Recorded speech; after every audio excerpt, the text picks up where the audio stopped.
Freeman, as you know, I'm a retired nurse. I was in nursing for 40 years.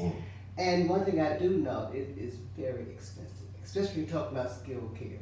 You know, Carolyn, one of the things I do ask of my client immediately is, do you have aging parents?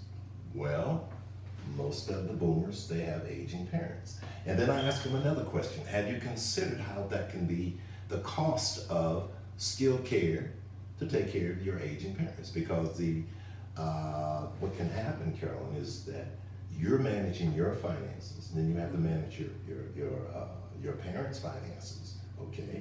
And sometimes that takes a toll on you as far as your work is concerned, as far as your own finances. So folks, what I recommend is that you get one of our kits, we call it the Skilled Care Kit, which will help you in understanding what finances can be found and utilized to help in the care of aging parents. Contact us at Freeman at justaskfreeman.com and get your skill kit today.